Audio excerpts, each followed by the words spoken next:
Howdy! Happy Thanksgiving to all of y'all folks out there today. Got a big time day going on with some football. Got the Cowboys playing. We don't know what they're going to do. We don't know what they're going to do down in Big D because the Raiders are coming to town. And even though they should win that game, who knows what's going to happen? I got the Cowboys. I got the Lakers. I got Steph Curry and the Golden State Warriors. I got Molly Q in the house. I got Jeff Saturday with his big self on camera. Damian Woody is somewhere away. He's a little sick on Thanksgiving Day. My condolences to you, brother. I hope you get better because you know why I'm thinking about you right now. You see this beautiful turkey right here. You see those sweet potatoes right there. You see these veggies. You see this cranberry sauce, the stuff in the apple pie. Oh, it's going to be a beautiful, beautiful day. Capped off, potentially, by a loss from those Cowboys. Now, I don't want to wish something like that on people on Thanksgiving Day. But hey, what's a Thanksgiving without misery coming to the Cowboys? First takes in the house. You hear? Where do we go from here? I don't play well, the team doesn't play well. It sucks, but I'll tell you, we're a confident group. There's no secret that we need to do a better job. We went through last year for moments like this. I gotta grab it, there's no time for stalling. Number one stunner, don't have other options. And I've got no doubt that we're going to find a way to get back on track. This is a resilient team that's going to continue to fight and get better, I can promise you that. We know who we are. I gotta go for the goal. I need to switch up the mode. I'm in a whole nother zone. We're a confident group. There's no worries on what our future holds.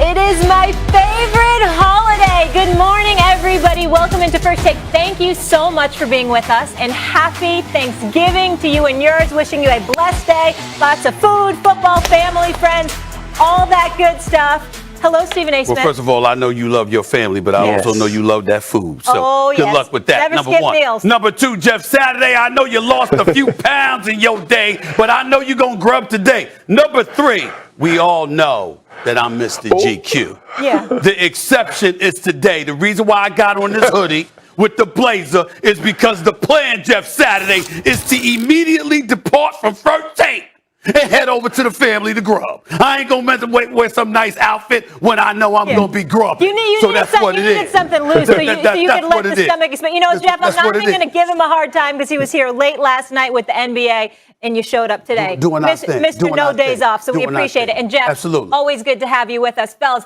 let's get right into it. Today's Thanksgiving Day NFL slate kicks off with the Bears and Lions in Detroit with Andy Dalton starting in place of an injured Justin Fields. These two squads have the two longest active winless streaks in the league. The Bills and Saints will take the field in primetime with Buffalo looking to rebound after getting run over by the Colts' Jonathan Taylor last week. The Saints are 3-0 on Thanksgiving Day under Sean Payton. And after a loss to the Chiefs last week, Dak Prescott and the Cowboys hope to get their swagger back against the Raiders. Vegas is playing on Thanksgiving for the first time since 2013 when it lost to the Cowboys. Worth noting, left tackle Tyron Smith will return after an ankle injury kept him out of the loss to the Chiefs. And Coach Mike McCarthy optimistic that wide receiver CeeDee Lamb will play, but Lamb has to clear concussion protocol.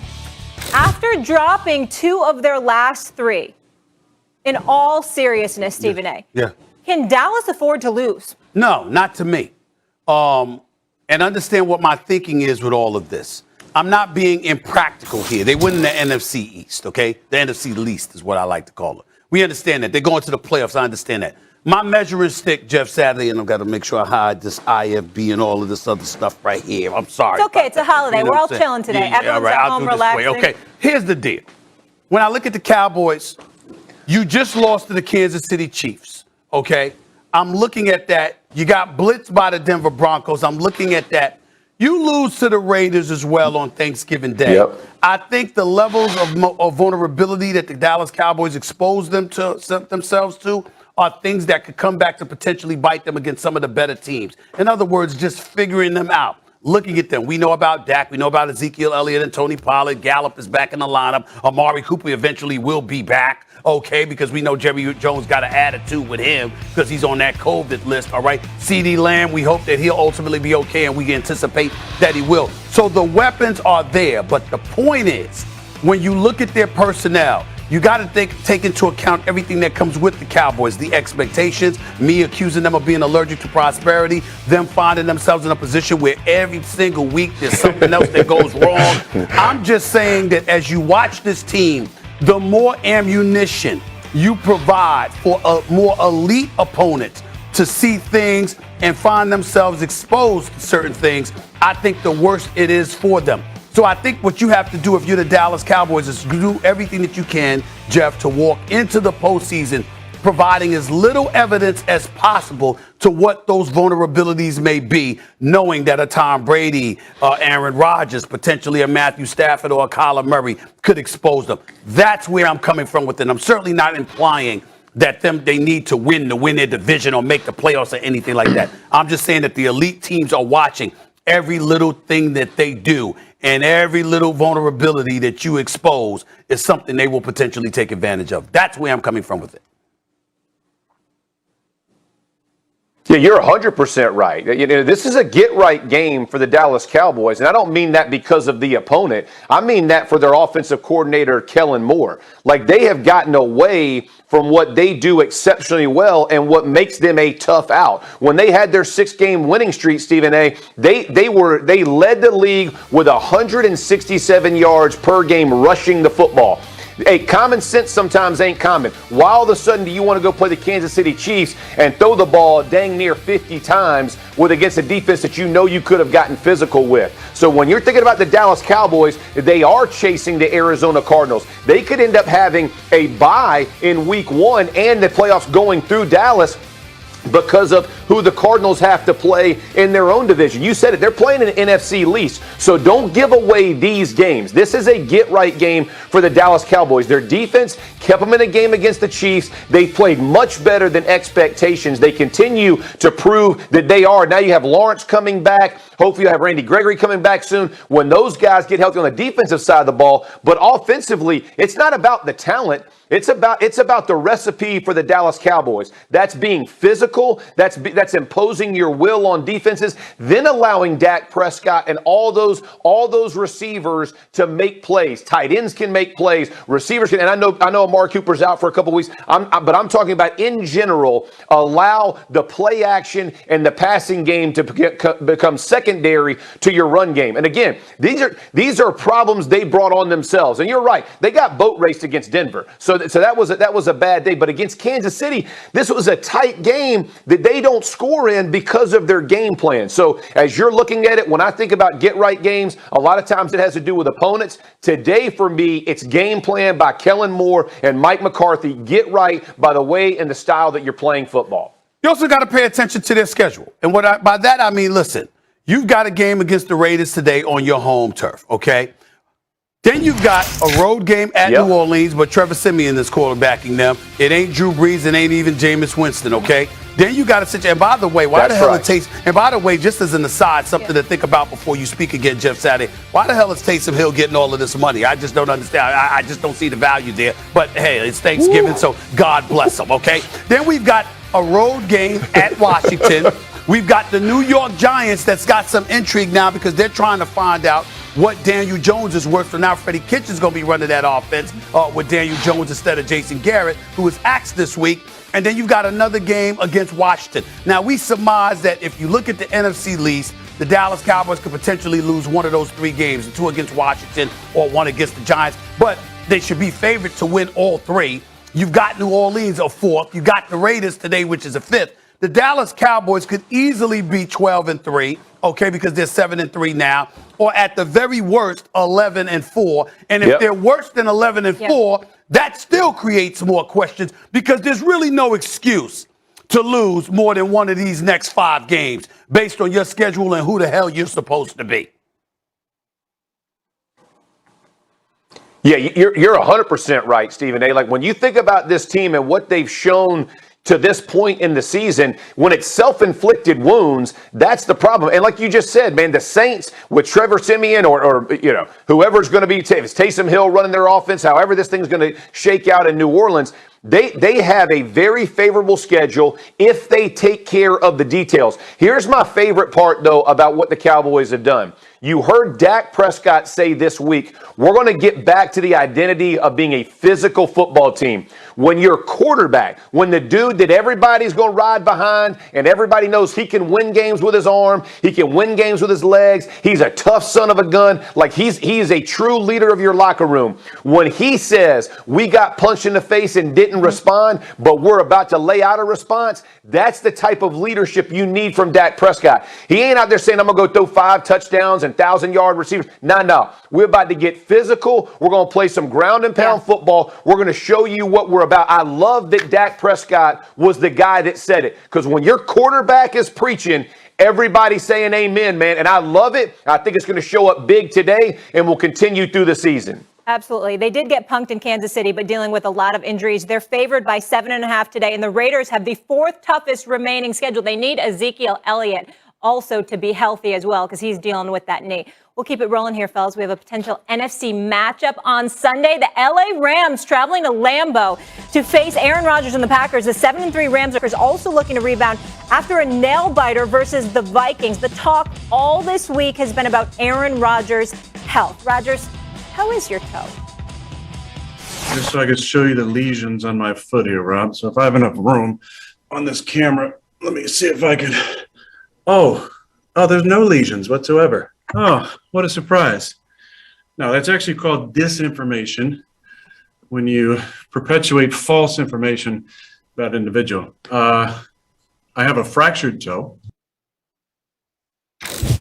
Okay, just what I want to see before I eat on Thanksgiving, a grown man's foot.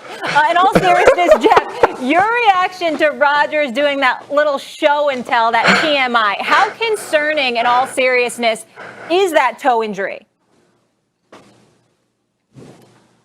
I'm very concerned about it, Molly. And listen, I do love the fact that he's trolling people, and that is fun, that he sticks his foot up there and, blows up Twitter and every other world because of that. But this is serious. Listen, this was part of the reason why I retired and why a number of guys in the NFL end up retiring. I had rigid toe on my big toe on my left foot. And people don't understand the amount of pain that these things really bring on. Like, this isn't like a dull kind of deal with it pain, which players deal with from week 1, through week 18. This is like that sharp pain, Molly. Like when it runs up your spine and takes you to your knees type pain chills, when it gets stepped on or hit or rolled up.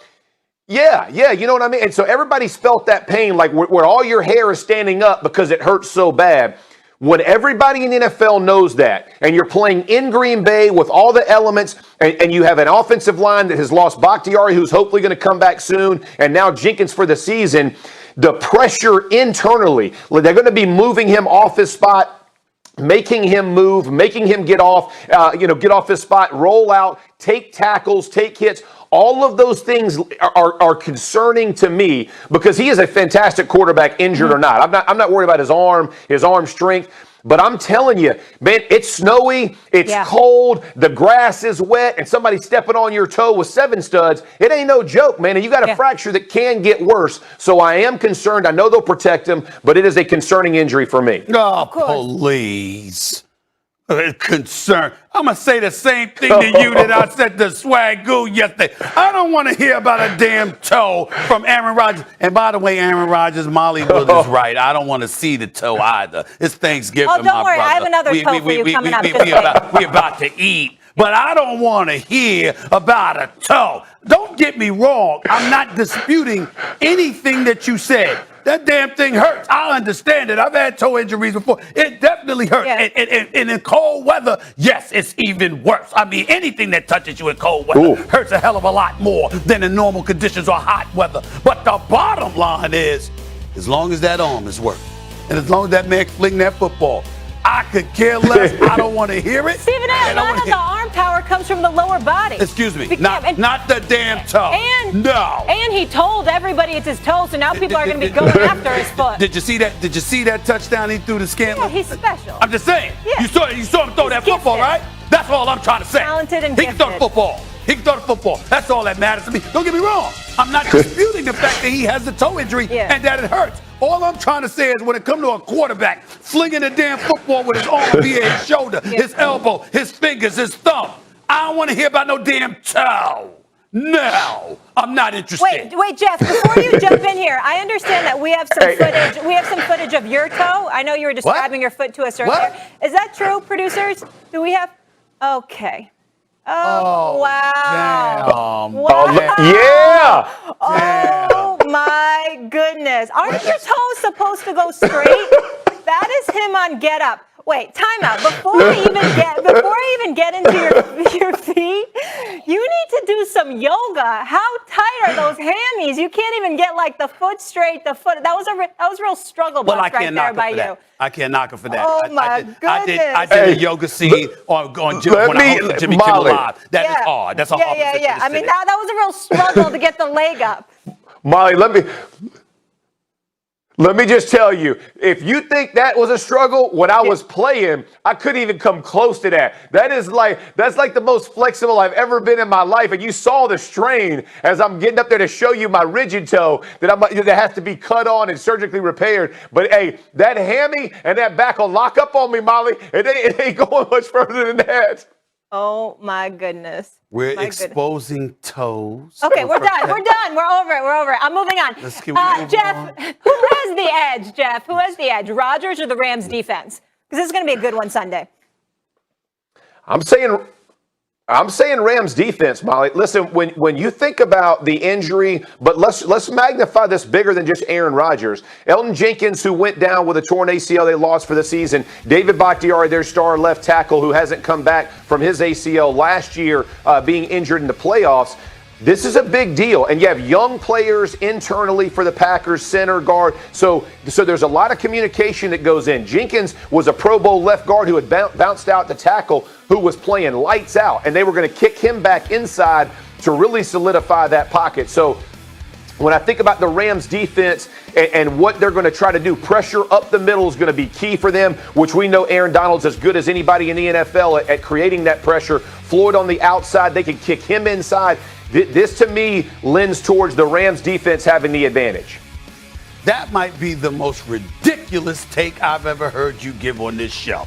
You got to be kidding me. No. The Rams defense has an edge over Aaron Rodgers and the Green Bay Packers offense. You might have had me, not at hello, but you might have had me, Jeff Saturday, if you said, you know what, Stephen A. Aaron Jones ain't going to be back, so you only got Dylan in the backfield. I might have listened to that. But when I'm thinking about Aaron Rodgers, and I'm thinking about Scantlin, and I'm thinking about Devontae Adams and the rest of the crew, why the hell would I be concerned about a Rams defense that has given up 59 points over the last 2 games, okay? They got shellacked twice. Tennessee, they got shellacked by San Francisco. They gave up 37 and got blitzed by Arizona a few weeks earlier than that. We know Aaron Donald is that stud. We know Jalen Ramsey is that stud. The arrival of Von Miller is expected to be a plus and an upgrade as opposed to a minus or subtraction. I get all that. This is Aaron Rodgers you're talking about. This is Aaron Rodgers. It's Aaron Rodgers.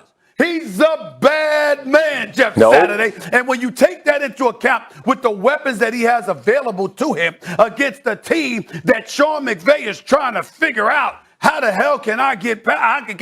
How can I get over these last 2 weeks? We just haven't represented ourselves very well. We're not the same team. We're not living up to our expectations. We got to clean that up. Excuse me, Aaron Rodgers is the one that you're going to do it against? I don't think so. I'm sorry. And oh, by the way, this is at Lambeau Field. You know this better than me, Jeff, when you're accustomed to playing in the Southern California sunshine.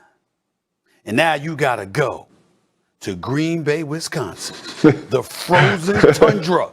Didn't you just finish just minutes ago talking about that cold weather and how it affects people? Well, guess what? Yes, sir. It don't affect anybody more than it affects our brothers from Southern California playing. I always think about the AFC Championship game from the 80s between the Chargers led by Dan Fouts, Air Corps, Dan Fouts, Charlie Joyner, Kellen Winslow Sr. You remember them, bro? Chuck Muncie and the crew, even though I'm not sure Chuck Muncie was on that particular team. Remember all of that, Jeff Saturday? And they had a high-powered offense. They were lethal, Air Corps, and they went to Cincinnati, and those temperatures changed everything.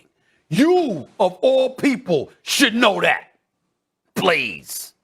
Stop it. I got something for you. Stephen A. What? I got something for you. What? I love and I agree with you on traveling in the cold. I agree with all those things. However, you look at Aaron Rodgers, when he's protected and they're like third in pass rush success rate on offensive line, he's in the top of the NFL. When he is not protected, he's 29th in the NFL, my friend. So let me help you. And just like all the great ones, you put pressure on him and he becomes a normal quarterback. And that's exactly what the Rams defensive front and why I'm telling you they have the advantage, because when they pressure him, he goes to 29th, not number 3. And he is a bad man. But we saw Patrick Mahomes get humbled, got humbled. Let him know. Let him know, Stephen A. I'm letting you know. Hold on, offensive line matters. Hold on, Jeff Saturday. Do I have to bring up how successful Aaron Rodgers is against the blitz? How it's a nightmare to blitz this brother? I mean, I can't. Let's bring that up. Yeah. Number one. Excuse me. They ain't got to blitz him. I understand that. But my point is, excuse me, when you're talking about pressure, even if they don't blitz him, I'm questioning the level of pressure they're going to be able to bring. If you couldn't rattle, listen, if you could, who did they play against? I mean, we're talking about Patrick Mahomes, of course, and we're talking about Kirk Cousins, all right? If Kirk Cousins could find a way, I mean, I'm just looking at it from the standpoint of the Rams. I'm sorry, Jimmy Garoppolo in San Francisco is what I'm talking about. I'm talking about Ryan Tannehill. I'm talking about Kyler Murray. Yeah. Forgive me if I'm confident Aaron Rodgers will figure it out. All right. Let's leave it there. The Packers have never lost back-to-back games, but Jeff is right. Games are won where, Jeff? In the trenches. Let's keep going, fellas. We got another one happening. Bears team chairman. That's right. Yes, sir. George McCaskey addressed the players Wednesday and told them Coach Matt Nagy would not be fired after Thursday's status came under extreme scrutiny after a report Tuesday on Patch.com that claimed the Bears had already informed Nagy that Thanksgiving game versus the Lions would be his last, regardless of the outcome. Nagy was quick to dismiss that report. Jeff, I'll start with you. Should Matt Nagy be fired if the Bears lose to the winless Lions today? Absolutely not. Molly, what are you gaining by firing Matt Nagy at this point in the season? Is the potential new head coach of the Chicago Bears on your staff? Probably not. In all honesty, the general manager probably won't be there if they end up firing Matt Nagy. So when you look at this, it's not going to be a significant benefit to fire a guy midway through the season unless you have a plan in place that someone on your staff is going to be the guy or be the interim guy that you may want to hire. I just don't see that on their staff. As you're looking at this with Justin Fields, he's not even playing. So you have Andy Dalton who's going to play. Justin Fields, we don't know how long he's going to be out. So what are you really gaining by firing Matt Nagy, bringing somebody else in? And let me say this from the Matt Nagy perspective. When as an organization, when you're trying to build even past the coach that's in place now, you want to build a foundation of trust in your locker room, right? So if you're a Chicago Bears player, you're concerned because when coaches get fired, players get fired. And they understand that. Absolutely. And they understand that all the other coaches in the building right now are probably making calls to every other head coach potentially trying to find a new job next year. The amount of distraction that goes on when coaches have this kind of scrutiny, and people talk about firing them right now, it would be almost impossible throughout the rest of the season to improve. At least if you're the Bears, wins don't really even matter to me, Molly. In all honesty, if I can get Justin Fields back on the field and increasing his ability and his effectiveness throughout the rest of the season, we actually draft higher. Even though we don't have a first-round pick, it will help us long-term because we'll have better players in the second and third. I just want to get Fields back, playing well, being protected. I'm not overly concerned about my coaching staff, but I don't want a ton of distraction that now I'm worried about my offensive line not paying attention and Justin Fields back there getting smoked. I just think holding the line, staying with Matt Nagy and pace throughout the season, then making decision is the best thing to do for the Bears organization. What the hell has happened to you? What is wrong with you today, Jeff Saturday? Have you eaten Thanksgiving dinner for breakfast and then you so stuffed that your brain is just fogged? I mean, what is going on with you? I mean, listen, you ever heard of addition by subtraction? Matt Nagy has proven to be awful. The team he's clearly lost the team. The organization doesn't have much faith in him. They just all of that is pomp and circumstance. They know this brother needs to go. The city of Chicago, they're damn near ready to petition the Bears to fire him. He has no support whatsoever. He was an offensive coordinator. Now, granted, he wasn't responsible for passing on Deshaun Watson and Patrick Mahomes to pick up Mitchell Trubisky. I understand that. But it was still on his watch in terms of the level of progress that has been absent all of these years. This was an offensive coordinator for 1 year in Kansas City. And somehow, some way, he hoodwinked himself into getting a head coaching job, which has me looking at management. And you're talking about, well, if he goes, Ryan Pace would probably go too. Well, who the hell said they should stay? They both should go. They both are awful. And when you look at Matt Nagy, and see, I came here to be in a good mood because it's Thanksgiving. And I was trying to be in the spirit. You know what I'm saying? I wasn't trying to be cruel. I ain't trying to sit up there and get people fired. But my God, I can't sit here. I can't sit Ali by and watch you on national television talking this nonsense. Listen, they've got the 29th ranked offense. They got the worst passing attack in football, okay? We understand that their defense has been real and legit for years, and you've thrown them by the wayside because you can't figure out a damn thing. How many games have you lost straight? You lost 1, 2, 3, 4, 5 straight games. And if you lose on Thanksgiving Day to a winless Detroit Lions team, and by the way, I think there needs to be a petition to the NFL. Why the hell is the Detroit Lions on national television on Thanksgiving? What have they done to deserve it? They've been garbage too. Can I say one thing about the Lions when we're talking about? Why? Because Dan Campbell has done a nice job with this team. They're losing games closely to tough teams. They are. Yes. They're playing tough. Jeff, you know I am right. So we got to give them props on that. And I do think the Lions will get their first win today. Molly, you cannot say stuff like that and then think that you're going to get away with it without me commenting. Let's be very clear. We are in a results-oriented business. Yeah. Okay?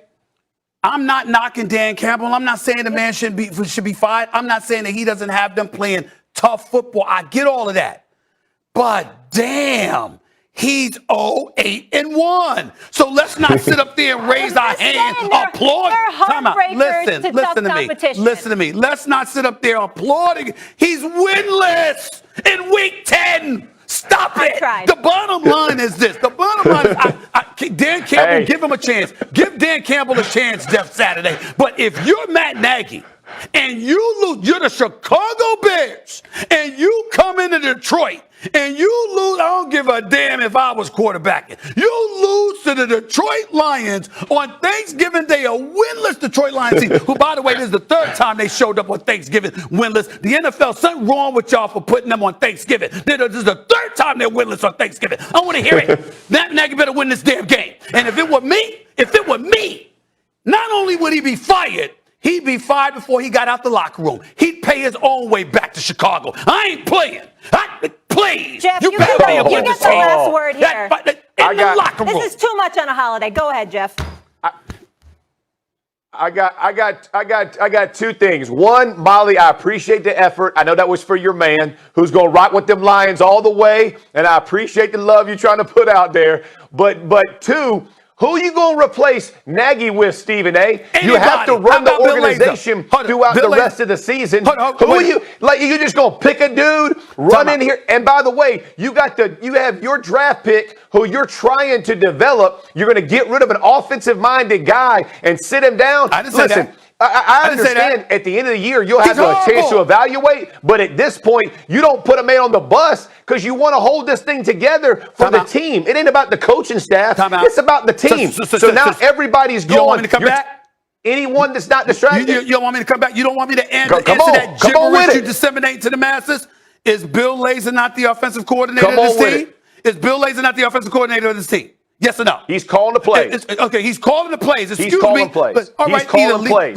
Listen, the Raiders, albeit for far more serious and different reasons, the Raiders had to get rid of their coach in midseason, and when they brought on the special teams, the coach to take over, he won 2 in a row before they wet the bed, but he did win the first 2 games. What I'm trying to say to you is that it is plausible. It's not beyond the realm of comprehension that somebody on your staff can move in for your inept self and take over and have the team looking a little bit different than you and a little bit better than you, since you got them looking like straight trash anyway. What's the problem? What's the problem? Let's go to break. I thought you were going to be Listen, nice today. You're the best guy. You're the best guy. Fire somebody with no replacement in mind. You can't run no business like that, man. You know better than that, Stephen A. B? Get your plan. It's just like his Stephen A's list. They're really Stephen Exactly. B, C, D, and F. All right, let's go. Coming Thank up, you. LeBron.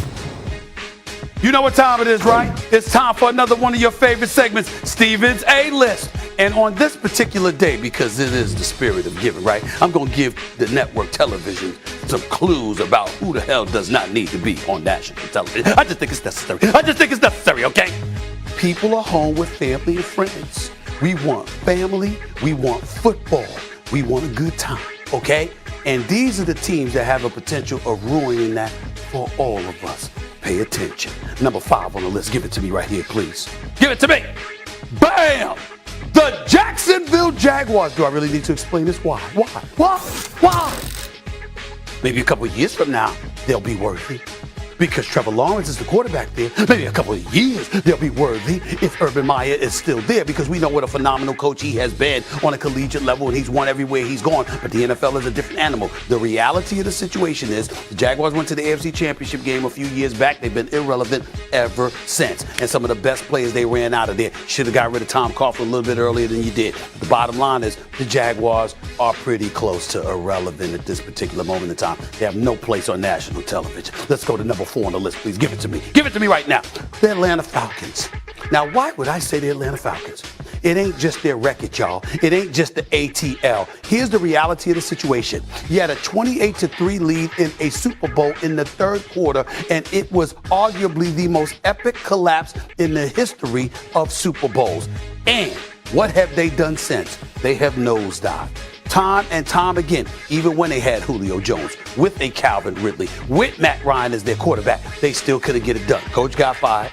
Okay, Dan Quinn, he's the defense coordinator in Dallas right now, right? Oh, they so special now. You got Julio Jones, he's now a Tennessee Titan, okay? You drafted this kid Pitts out of Florida, who's going to be a stud, but sometimes when you can't get over maladies that come your way, you ultimately collapse. You can't recover. And wholesale changes need to take place. The Falcons need to do that. And until that time, they don't need to be on national television. Let's go to number 3 on the list, please. Give it to me. Sorry, Molly. Sorry. It's necessary. What? Somebody's got to say it. The New York Giants, the only reason they're relevant is because they play and represent the media capital of the world, which actually isn't true because they're in East Rutherford, New Jersey. The local media in New York covers them, but they don't practice in New York City. They don't play in New York City, and they damn sure don't win in New York City. Since 2011, when they've won the Super Bowl, the New York Giants have made the playoffs once. Okay? And they lost in that wild card game. This is a team that has been home repeatedly year after year after year when Eli Manning was their quarterback, and now that Daniel Jones is their quarterback. The New York Giants got to get it together. Saquon Barkley is a stud when healthy, but his durability is a question mark. So we really don't have anything to watch when it comes to the New York Giants, okay? And you let go of Odell Beckham Jr. years ago, okay? Because your culture. Let me know when I can talk. Keep you going. cannot talk about this, Molly, because you have no objectivity about this, Molly. You just have to sit there and eat it while I'm in front of this food, because the bottom line is the Giants don't belong on television, but not as bad as these next dudes don't belong on television. Give me number 2 on the list, please. Give it to me. Do I really need to argue about this? All right. New York suffers. New York has been through a level of misery that will require visits from Dr. Phil, okay, Miss Cleo. I mean, the list just goes on and on. I don't know whether you need a psychic, a psychologist, a therapist. You need all 3. The bottom line is the New York Jets have been god-awful. Robert Salah, I wish him nothing but the best. I hope that he turns it around, but in the end, we all know how god-awful the New York Jets have been, okay? New York is actually praying for the holiday season to come and go so we could be done watching these 2 teams. That's how bad it has been. But the Giants, as bad as they are, ain't nothing worse than the New York Jets except for one team. One team that has absolutely, positively no business on national television. This one right here, give it to me. The Detroit Lions. Ladies and gentlemen, for some reason, contractually or whatever, the Detroit Lions not only are on national television every Thanksgiving, they're the first game on national television every Thanksgiving. So what the NFL is saying is, we want to mess up your Thanksgiving before it even starts by forcing you to watch these people. Because what have the Detroit Lions done? This is the third Thanksgiving that the Detroit Lions have walked into the Thanksgiving Day game winless. They don't win. They haven't won a playoff game since 1991. Barry Sanders was playing for them the last time they won a playoff game. Matthew Stafford had to escape to L.A., okay, just for people to remember to appreciate his greatness as a quarterback. The Detroit Lions, if any organization has a true black cat running around that franchise, it's the Lions. They have no business on national television. It's a damn shame we've got to watch them on national television. But the NFL is making us because the NFL is king. And we all know football games are on. Folks are going to watch, even the Lions. Tell me what other day of the year the Lions are going to have a national audience interested in watching them. There is no other day. It's ridiculous. Jeff, what do you think of this list?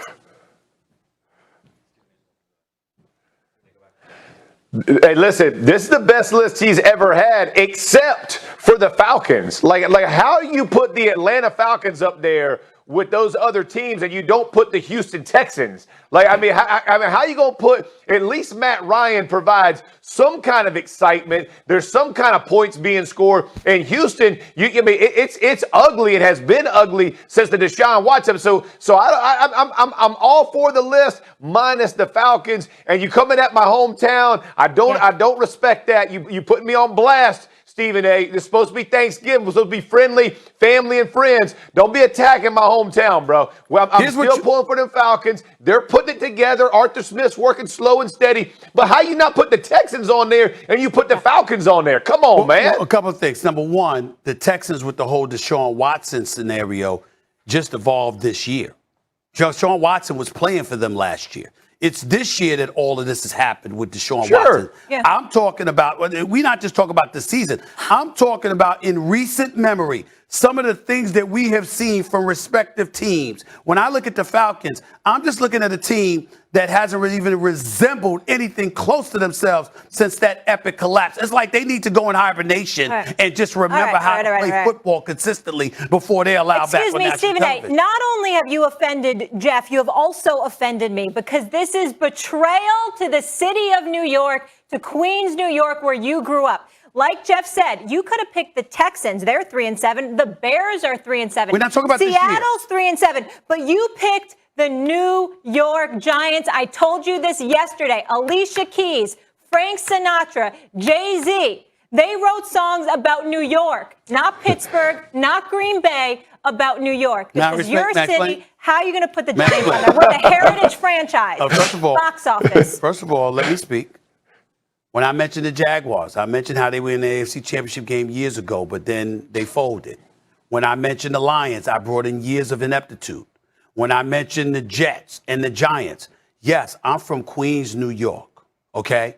Excuse me, they play in East Rutherford, New Jersey. They practice in East Rutherford, New Jersey. The only thing New York about both teams is the media covering them. That's it, okay? We still got to go through, whether it's the George Washington Bridge, the Lincoln Tunnel, or the Holland Tunnel, we still got to go through tunnels to get to the Giants and Jets games and practices, okay? You know what? I get the last word here. That's the last word here. That's the bottom line. When they're called the New Jersey Giants, then you can say that. We will leave it there. I don't know why they ain't called the New Jersey Giants. That's what I'm saying. Please roll the might as well. Let's move on from this subject. Oh, Stephen A. LeBron clutch in OT, leading the Lake Show to a win in his first game back from suspension. What did he show you?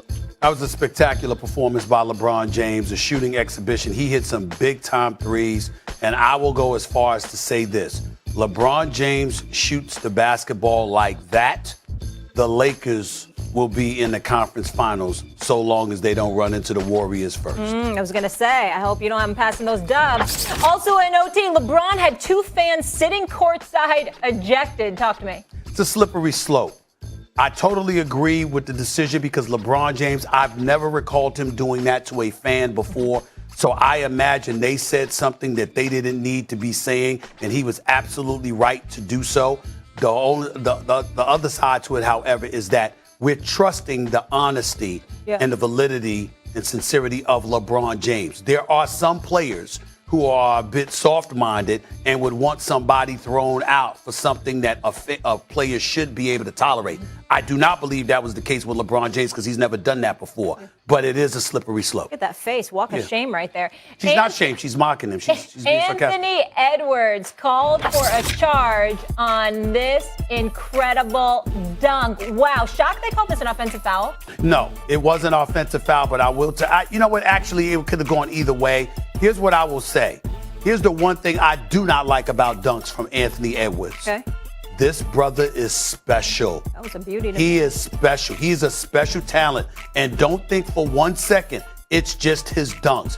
Anthony Edwards has a chance to be a superstar in this league. He is special and he is box office. And I'm thinking D Wade and cats like that down the road, he's going to draw comparisons to them. Anthony Edwards is special. Yeah, well, that was something special. All right, coming up are Alabama fans the most entitled fans in sports, or is it another fan base? You might be surprised what Stephen A. has to say about that one. In big games for the Cowboys and Bills today.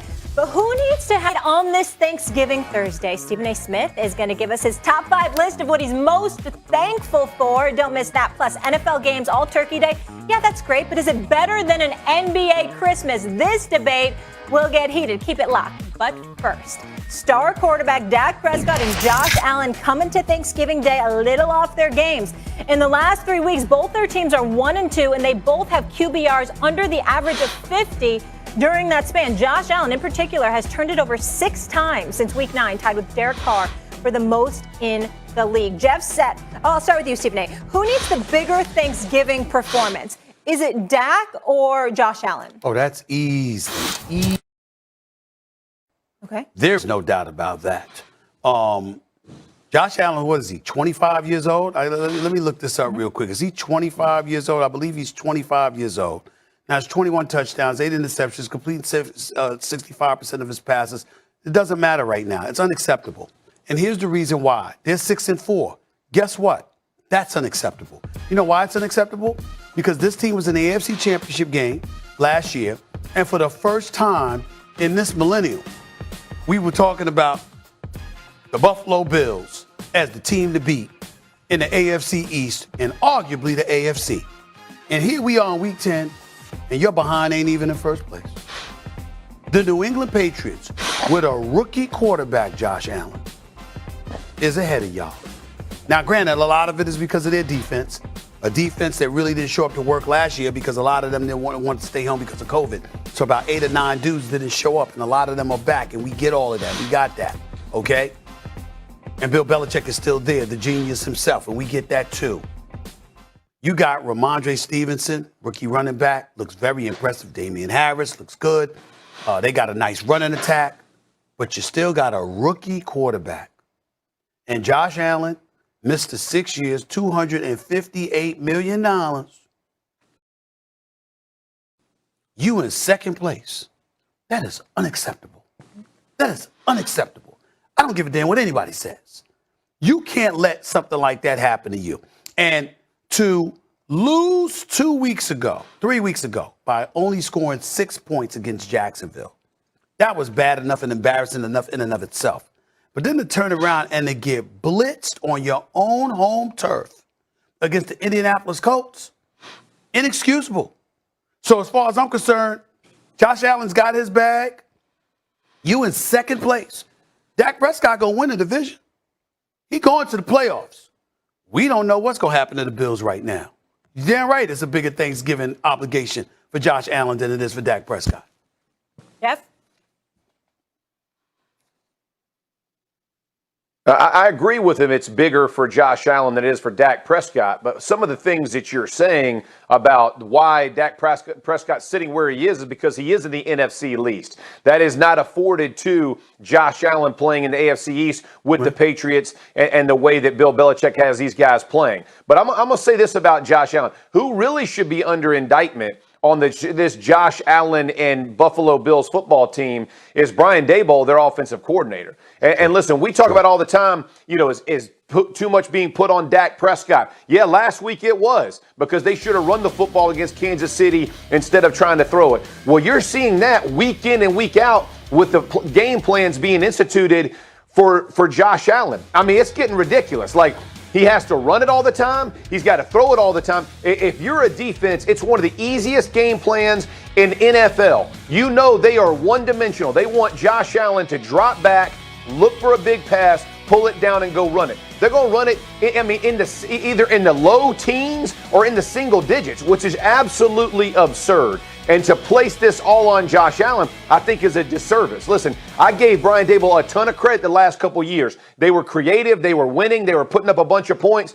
This year, not at all. And the Jacksonville Jaguar game is the greatest example of all of them. You're playing against a below average competitive team, and instead of trying to run the football, you have a banged up offensive line, and you drop back and you let the other Josh Allen from the Jacksonville Jaguars just tee off, and you offer basically no answer to that question. I have a big problem with that. So as I look at Josh Allen, he does need to have a big week, because he's having to overcome what is being put out and afforded to him from a game plan perspective week in and week out. And Stephen A., we talk about this all the time, man. When you start evaluating quarterbacks and what they can and cannot do, it is unfair to act like this is all on Josh Allen. They have a good defense. They actually have a good running back in Singletary and Moss, but they don't ever even give them a chance, and they expose their offensive line week after week. I'm telling you, when I look at it, it's absurd. And to think that this is Josh Allen's fault, that is not a fact. I'm just telling you, I'm telling you, it is not him. It is much more at the offensive coordinator than Josh Allen. Well, let me tell you why I disagree with you. I recognize your point. They only ran the football like 14 times against Jacksonville. They ran the football just 13 times against Indy. They were down 24-7 at the half, and obviously they felt the need to, throw the football, etc. I get your point about the game plan, and I understand where you're coming from. But as it pertains to the specificity of the question that was being asked, who needs a bigger Thanksgiving, I'm saying your point that you're making even makes it that more paramount that Allen has a bigger game. Because what I'm saying to you is based off of what you're talking about in terms of the position that the offensive coordinator puts him in. Basically, the offensive coordinator has said this, Jeff Saturday. We giving this brother $258 million. It's his team. Let him do everything. Now, that's not fair. And I get where you're coming from, because that's not going to help you be successful as a football franchise. I get that, too. But it doesn't negate the reality that is the onus that has been placed on the shoulders of a Josh Allen, and as a result, unfortunately, unfairly, but realistically, you got to step up and handle it. To whom much is given, much is required. I didn't say it was fair. I didn't say it was right. I didn't say it was the right thing to do, Jeff Saturday. But it is what it is, and he got to find out. He got to find a way to get around it. Whether it's influencing the offensive coordinator to do what he wants him to do, or what you said, Jeff, he should do. It's going to be up to Josh Allen to make that happen. All right, let's leave it right there. Jeff, we're going to get in a quick break. Allen has the second shortest odds to win MVP after Tom Brady. We'll keep it rolling here, fellas, because still to come, Stephen A. is going to tell us what he's most thankful for. But did his New York Knicks make the cut? Plus, Nick Saban fed up. Not all gravy down in Tuscaloosa. The Alabama Crimson Tide have been one of the best football teams in the nation for over a decade. Their fan bases are not only used to winning, they're used to winning big. But after the Tide had 6 first-rounders taken in the past NFL draft, it's left them with a lot of holes to fill. Now fans are asking why they're not blowing out teams per usual. Cue Nick Saban in his latest epic rant. When I came here, everybody was happy to win a game. All right, now we're not happy to win a game anymore. We're not happy to win a game at all. All right, we think we should win games by whatever. And I don't think that's fair to the players either. All right, because our players work their butt off, all right, to be the best that they can be. All right, and to get criticized for what they work hard for to do so that you can be entertained. All right, so that you can enjoy and have pride and passion for what they accomplish and what they do. And they're not perfect. All right, they're just college students. They go to school every day. They got to study. All right, they have to run extra after practice when they miss study hall. I mean, Come on, give me a break. This is not professional football. These guys aren't getting paid to play here. They're representing you all. You should be proud and happy to support them and appreciate what they do and have some gratitude. And you know what else? Nobody wants to win worse than they do. Not me, not you. I don't care what kind of fan you are. Nobody wants to win more than the players that play. Nobody. Get it, Nick. Stephen A., your boy, getting me fired up. Your thoughts on what Saban just said? Maybe I'll come to regret it because maybe one day I'll say the wrong thing or ask the wrong question and he might go off on me for all I know. But I got to tell you, I love that, man. I love me some Nick Saban, man. And one of the greatest honors I've ever had, Jeff, was when he asked me to come and speak to the football team. Not once, but twice.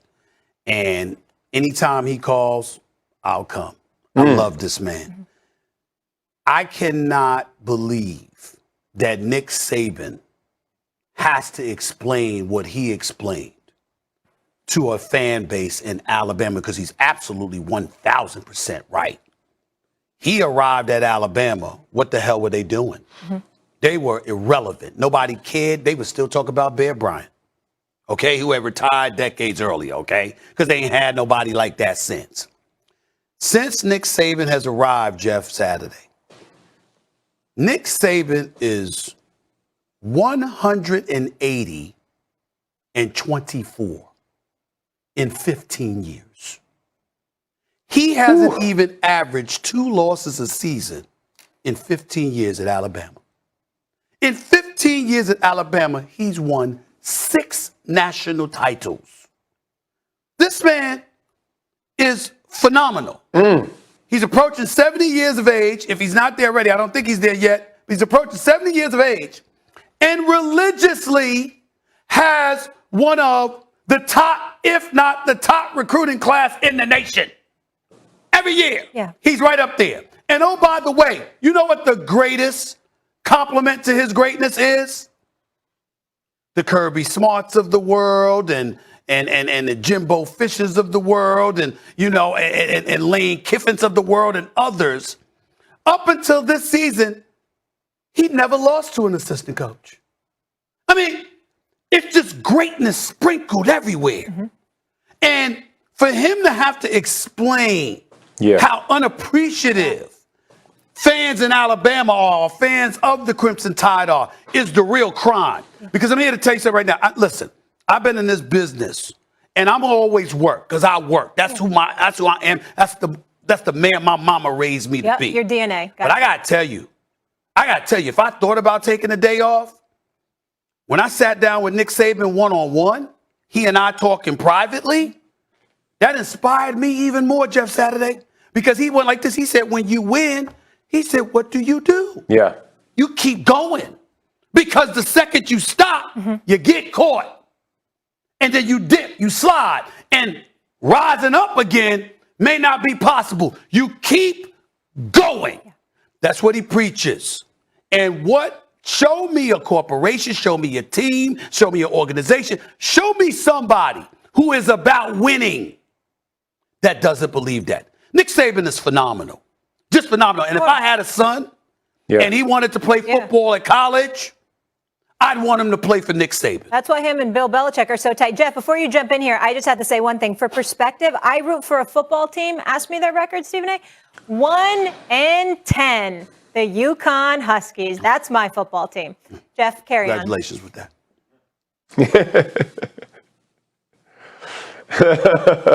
Hey, listen, my daughter Savannah goes to Alabama. She's a freshman this year. And I got my first experience with Alabama fans going down to the games this year. And he is 100% right. It's not good enough to just win.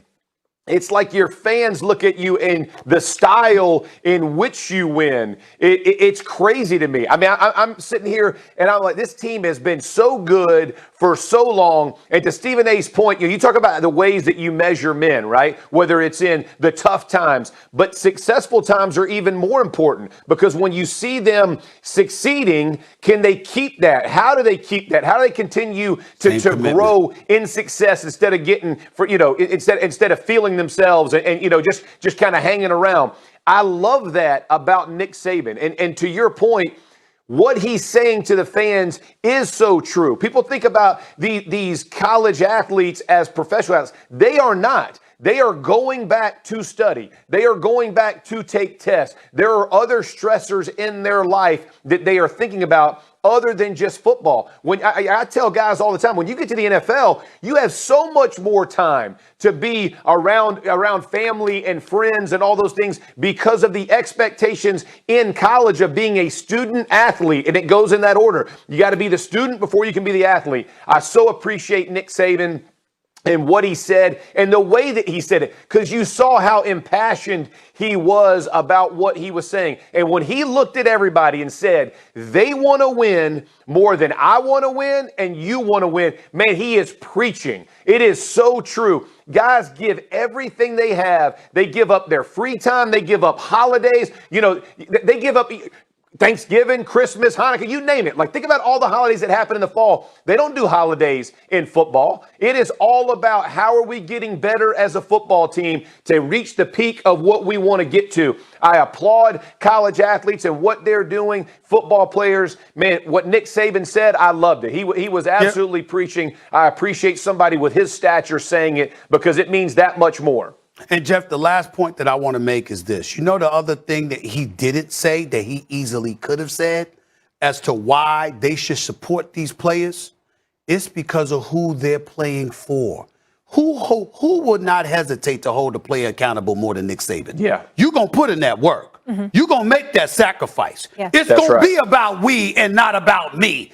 Playing for Nick Saban, he's going to emphasize those things. And the whole world knows he's that kind of guy, which should give even more. It should make us support the players even more because we know they're playing for a man we trust will hold them accountable. Sure. Let me move it forward. He's the man. Jeff, I want to start with you. What are the most entitled fan bases in all of sports?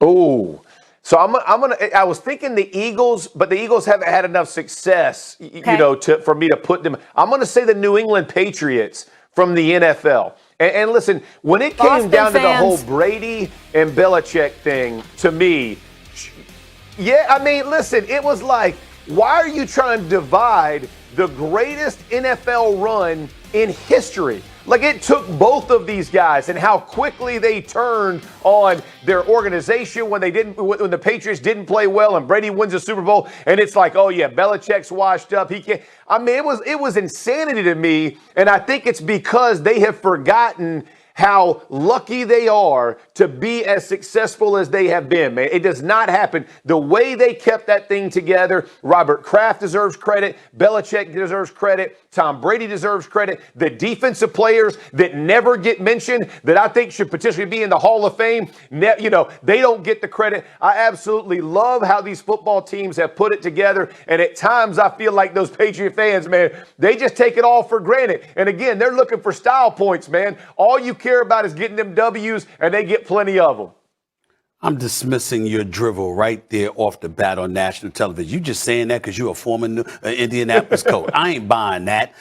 We all know who the hell the most entitled fan base is. We all know who it is, okay? It's the Cowboys fans. There's no fan base more entitled than them. They walk around here acting like they won the Super Bowl every damn year. No matter how much they stink, no matter how mediocre they have been, no matter the mountain of evidence that has been laid before us where we're talking about how they've come up short. We're America's team. The star on the helmet, the cheerleaders, the star at midfield, the back pages. Oh, we all got to talk about them because they're like cockroaches. They just find a way to be relevant even when their football team is not. They walk around there sticking out their chest like they so damn perfect and special. The Dallas Cowboy fans are the most entitled fan base in American history. American history. They could go 1-15. Their season could end at 7 p.m. on January 3rd, and by 7:15 that evening, 15 minutes later,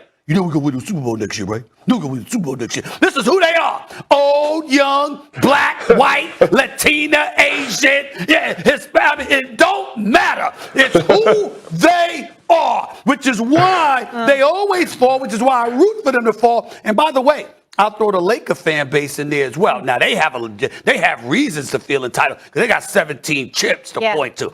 But they are Laker fans. I mean, they're a little entitled, but I love them. I love Laker fans. I despise Cowboy fans. I love Laker fans. We're aware. Okay, because they give us relevancy for the most part. Yeah. They give us relevancy. Right. The Cowboys lie about it. We'll leave it there. I'm going to throw in Notre Dame and Duke. Let's get into quick takes, some basketball. One, Stephen A. Last night, Kevin Durant passed Allen Iverson on the all-time scoring list. Stephen A., where do you put KD amongst the all-time greatest scorers? He's a top 5 scorer in the history of basketball, in my estimation. He could easily go down as top 2 before all is said and done. He's just spectacular, and credit to him for doing what he's doing without the services of Kyrie Irving. Yeah. Steph Curry with the shot, outdueled his brother last night, putting up 25 in a win versus the Sixers. What did you make of the battle of the Currys last evening? Well, Seth Curry is somebody that's really, really impressing me. He's coming along. His little brother is getting better and better. He's not Steph, but at the end of the day, Seth Curry belongs in this league. He's showing it every day. And major props to the Currys, because anybody with that last name, you're expected to know how to shoot, and they live up to that name. They're winners for sure. The Suns beat the Cavs for their 14th straight win, Stephen A.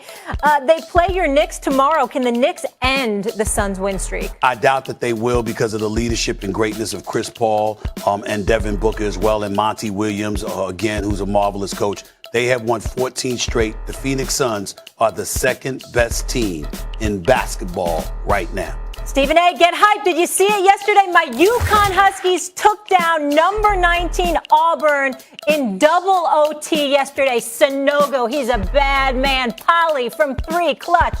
Dan Hurley has these boys ready. It is basketball season. We're going to hang another banner. How do you feel about it? I need to see them against somebody other than Auburn, but the bottom line is I'm a fan of Dan Hurley. I think he can coach, and I like the energy that he's brought to that program. I think that UConn is only going to get better.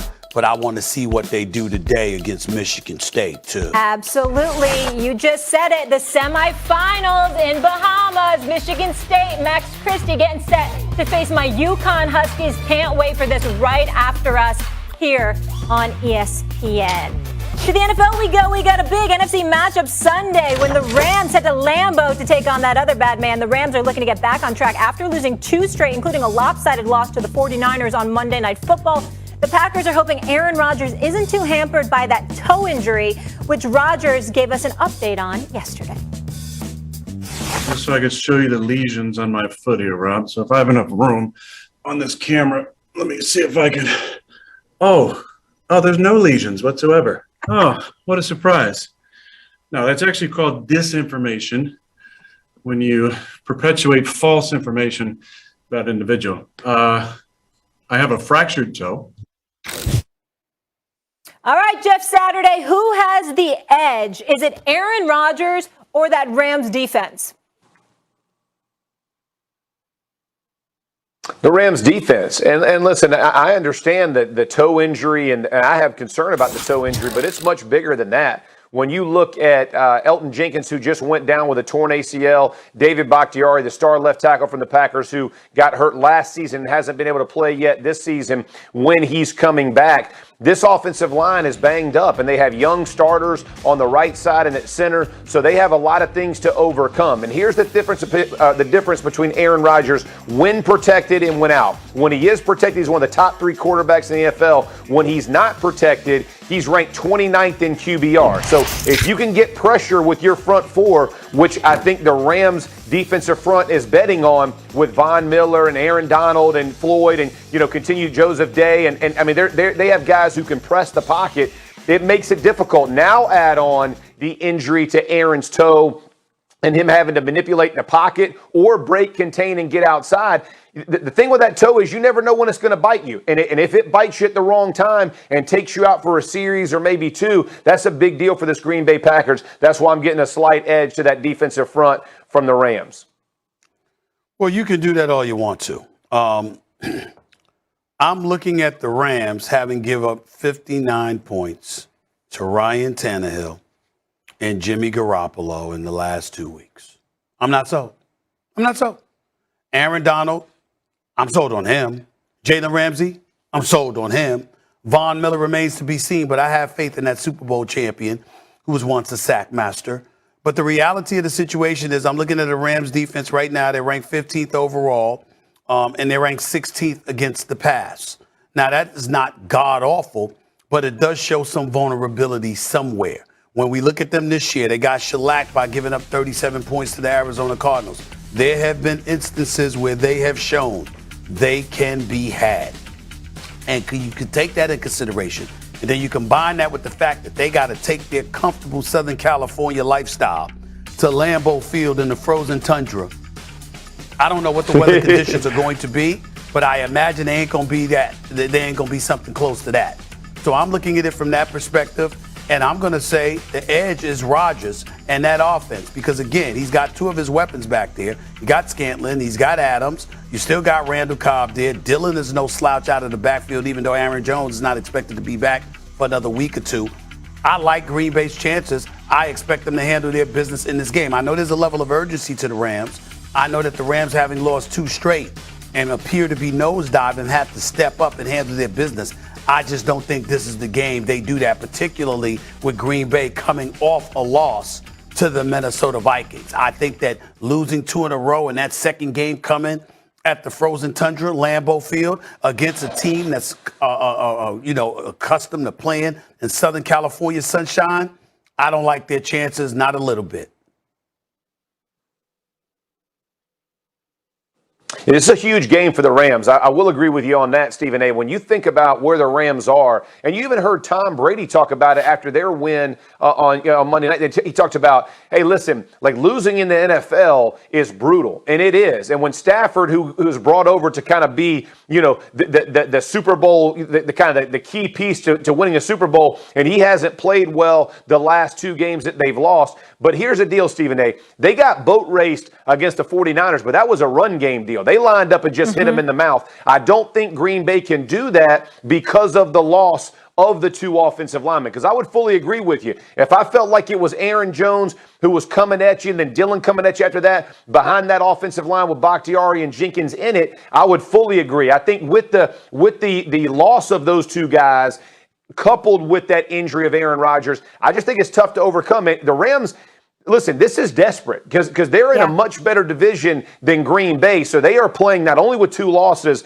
but they have to chase the Cardinals as well. This is a big game for this football team. And Sean McVay understands how important this thing is. It's almost a must win for these guys.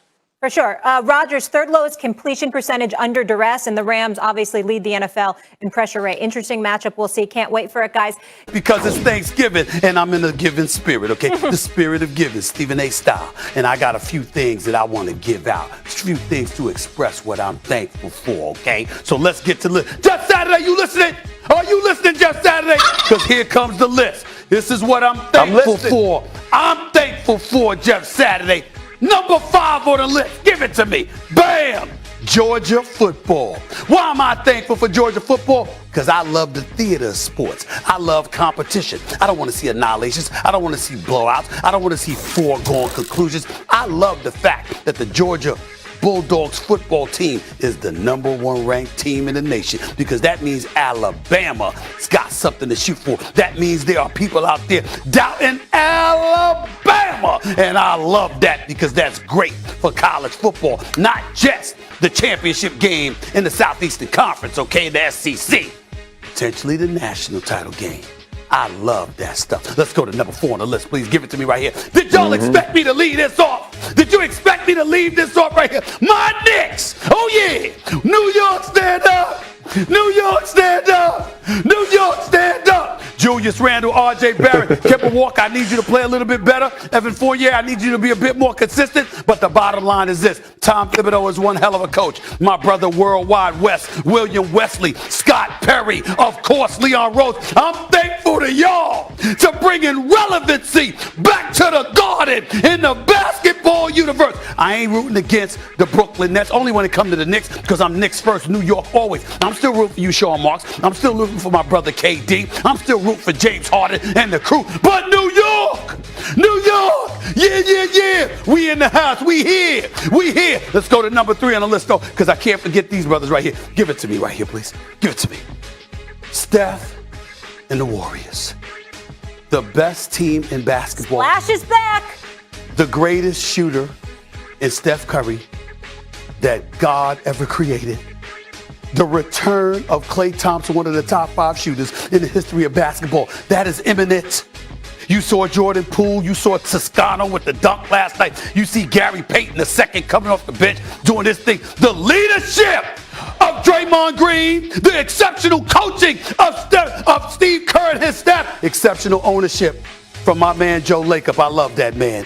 Of course, Bob Myers, a great executive. Just the whole crew. The gold standard in basketball right now is the Golden State Warriors. Phoenix Suns with Monty Williams, CP3. I see y'all coming. But the Warriors are there. They are there. Okay, that's why they #3 on the list. #2 on the list is this right here, y'all. Give it to me. Michael Irvin, the playmaker. Happy Thanksgiving, my brother. Happy Thanksgiving. I love you being on First Take. Honored to have you every Monday. You. My brother, I love you dearly. It's just a brotherhood. You know how much love I have for you. But I love you so much that I'm going to love watching you fall and trying to explain how your Cowboys wet the bed when it really, really counts. I can't imagine anything better. Than having you sitting right in front of me when your Cowboys collapse. I love you, Michael Irvin, but it's going to happen, and you don't get to hide like you have all of these years. You have an obligation to be right in front of me and pay the price of sitting there and trying to wear your pom-poms for your Dallas Cowboys. It's going to fall, brother. It's going to fall. And last but not least, #1 on the list, the #1 thing I'm thankful for is this wonderful woman right here. Put it up there. First Take is a special show.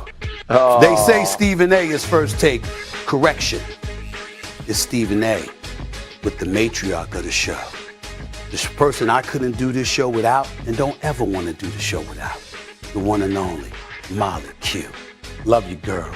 It's #1 on the list. Thank Things you. I'm thankful for. Thank you. And let me just say this, and Jeff, we'll let you jump in here. That means so much. But I am so grateful to have a job that I come to every day, and we have so much fun. Yeah. We work hard, but we have so much fun. And there was also a period in time when I couldn't work full time. I'm so great to be healthy here full time. And let me just say one more thing. It is no secret, right, Jeff, that Stephen A wields a lot of power around here. And I realize a lot of people could be sitting in that chair. And I'm so grateful that you choose to rock with me through the ups and downs all these years. So Always. Thank you. Always. I feel very blessed. You got anything to add, Jeff? Listen, I absolutely love it, because you know Stephen A is a train wreck when it comes to lists. But he finally gets one right, Molly. He finally gets one right to put you at number one for him. Love watching you guys each and every day. I love the relationship you have. You guys make TV much better each and every day. So I love you guys. Happy Thanksgiving to both of you. I love the relationship. Stephen A., you finally got one right, bro. Take a picture because it might be the last, but at least you got one. Usually a train wreck. You see how Jeff we gotta be honest. We can't lie to folks. We can't lie to folks. Okay. I love you. Happy Thanksgiving. Thank you. Still to come, we got an NFL versus NBA battle. Which day against Izzo and the crew. Okay, UConn, Michigan State next on ESPN. Thanksgiving is here, and I am ready for all the food because your girl doesn't skip meals. Most importantly, I'm ready for those sides, especially the mac and cheese, right, fellas? However, two-time Pro Bowler Matt Judon of the Patriots with a very hot take on that dish. Take a listen. We got to get macaroni and cheese off the table. All right, guys. It's just cheese and noodles. All right, I'm getting on my soap opera. It's just cheese and noodles, and it's not that good. Get macaroni and cheese off the table, and it'd be a much better Thanksgiving for everybody in the house. Every time I try it, it's the same thing, and it's disgusting. If you want to have a good Thanksgiving, don't cook macaroni and cheese. Ladies and gentlemen, may I say something? May I say something? I've never said what I'm about to say on national television. What? I'm questioning that man's blackness. What the hell is wrong with Matt Judon? I've never met a black man that didn't like macaroni and cheese. Look. I'm eating macaroni and cheese today. Do not listen to Matt Judon, ladies and gentlemen. Let me say this about Matt Judon.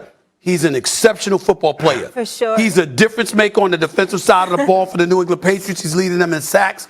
I respect the brother and all this stuff. This is just the subject about mac and cheese. This is not a subject about his overall character. It's not a subject about his football ability or anything like that. But black men, we need to have a conversation with him. I don't know who the hell he think he is. You don't go on national television and tell people something that's blasphemous as that. You don't do that. Listen, we don't want the breadcrumbs. We could do without the breadcrumbs on top of the mac and cheese. To my sisters, the fam, excuse me, they know to have my mac and cheese ready. Oh, hell yes. We gonna have some mac and cheese. I'll be eating mac and cheese in about 2 hours. Yes, I'll be eating mac and cheese in about 2 hours. Let me tell you, I don't even understand how he could say something like that. And then if you don't like it, obviously you're odd, you're an aberration, you're abnormal. We get all of that. Because I'm telling you right now, I'm speaking on behalf of 99% of the black populace in this nation. We love some mac and cheese. And we don't know what the hell is wrong with Matt Judon. We love some mac and cheese. Where the hell do you get off going in front of a podium, understanding the message is going to disseminate to millions upon millions of people, saying that if you want to enjoy your meal, don't make mac and cheese. Grandmas everywhere in the black community would slap that man upside his head. That grandma would say, "Come here, boy." Bow! Oh my God. You understand? Because you don't do it. Grandma, listen, I'm not calling him a boy. No. Grandma will call him a boy. You don't do that. Jeff, I know you co-sign. You're from the South. Listen, here's the crazy part.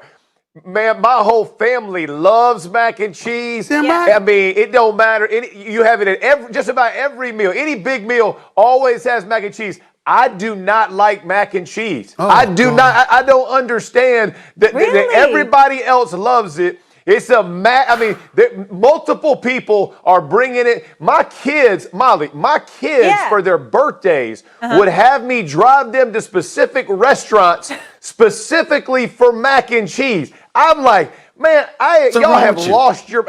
I mean, I get it. I can have it occasionally, but and look, and listen, Stephen A. It ain't black and white on this one. I've met very few people who don't love mac and cheese, but I am one of those people, man. Like I ain't trying to get down with it. I'll take some greens. I'll take some mashed potatoes. I'll take any of that over the mac and cheese. At least you admit you're weird. Okay, that's not a crime. You're weird. Okay, we're gonna move on. I don't discriminate. I eat every style there is. Listen, the palate, when it comes into your mouth, it just melts in your mouth. Okay, I'm starving. Are you kidding me? Listen, I forgive you because you're a little bit weird. But Matt Judon is on a different level. What's wrong with this brother? What is wrong with him? I'm telling y'all right now. You approach black people. He got to turn in his black card. Okay. I'm saying it. Right. No mac and cheese. Today, we are grateful not just for mac and cheese, some of us, but NFL games all day long. But on Christmas Day, we're also blessed with top NBA matchups. So, Jeff, which is better, NFL Thanksgiving or NBA Christmas? NFL, and it's not even close. I mean, look, we're talking about right now, we're having a whole show based on if a guy's going to get fired before or after a game, and they won 3 games, and they're playing an 0-for team, and it's still big news. We talk about how important 1 of 17 games is. And you talk about how, everybody watches football because you know the regular season matters. It is crucial to get buys. It's crucial to get in the playoffs. The parity in the NFL is such a beautiful thing. When I think about the NBA, especially on Christmas Day, there's all kinds of stuff going on. You're breaking out toys for the kids. Everybody's moving around. It's a busy time. This is just a little show for the rest of it. It don't matter to the playoffs. The NFL, every regular season game matters. I love football and Thanksgiving. Ain't nothing better. Every family member knows it's a staple. It's a setup. To Stephen A., it's his mac and cheese for America, baby. Everybody sits down and watches ball on Thanksgiving as well as they should. Let me tell you something right now, man. You can sit up there and talk that nonsense all you want to. You know when 12 noon arrives, you're going to finish cooking. You ain't watching no daggone Lions games. Stop it. You know good and well you ain't watching the Lions games. So you're lying to the American public right there. You know the night when the Bills, the night when the Bills play the Saints, you might watch the first quarter to see how Trevor Siemian does. And then when he shows you he's about to lose, you're going to turn the channel and watch some episode of something on Disney Plus or something like that. You know what you're going to do. So just stop it, okay? The bottom line is this, and smart people ain't gonna want to watch the whole game for the Dallas Cowboys. All right, let me tell you something right now. When I think about Christmas, let's just go with the Christmas lineup alone on the NBA. Okay, let's just go with that. All right, we got the Celtics against the reigning, defending NBA champions, the Greek Freaks, Giannis Antetokounmpo. Okay, we got that going. We got my Knicks starting off there. We got my Knicks starting off. Hawks are gonna get New York, stand up. New York, stand up. Rematch of the first round of the playoffs. We got that going on, right? How to turn around the Warriors and the Suns, the top 2 teams in the NBA right now. That's a 5 Eastern time game. Perfect. We got the KD against LeBron. KD against LeBron, okay? The Nets at the Lakers, okay? We got that going on. And then we got Luka Doncic against Donovan Mitchell. I'm sorry. Let me tell you something right now. The one argument that Jeff Saturday had in his favor, obviously the NBA is 82 games. Football is 17 games now after years of being 16 games. So based on that reality, of course, it's an event because you only play 1 game a week or for each respective team, and you only got 17 weeks of regular season action. Fine. But I'm talking about Thanksgiving compared to Christmas Day. No, of course, the competition. Those matchups are way better. But when we're talking implications and playoffs and all that, Jeff's right. All right, let's pick this one real quick. Raiders, Cowboys. Stephen A., who you got and why? I got the Cowboys, unfortunately. Say it with your chest out. Where'd your energy go? Why did it drop like that? Because I don't want to. But the point is, the Raiders have been a mess. John Gruden, then unfortunately Ruggs, and then you had another player get thrown off the team. They've been going through a lot. And I just think that they have just been ravaged with stuff that has affected their psyche. I think the Raiders' season is finished because I don't think they have it anymore. They've just been through too much. It's not even their fault, for crying out loud. It's just too much to overcome. Yeah. Jeff, real quick, who you got? Dallas coming off a loss. At home, I see Dallas winning this game. Jeff, who you got? I'm going Dallas. I'm going Dallas, and I think Dak said it all when he said we're going to be physical. I think the biggest thing is will Kellen Moore be, allow them to be a physical team. I think they are today, and they get the win. Yep, absolutely. I just want to remind everyone, obviously have a wonderful Thanksgiving. Thank you so much for being with us. We appreciate you. Stephen A. and I will be back here tomorrow. You are going to be debating Tim Tebow. Oh, he's going to show up? Yeah, Tim Tebow's showing up. I mean, he eats a lot come Thanksgiving time. I don't know. No, he doesn't. He doesn't even eat carbs. Jeff Saturday, thank you so much. We'll talk to you soon. He's going to eat carbs today. UConn, Michigan State right now. Huskies, let's go, baby. Hang in another banner. Saturday don't eat too much.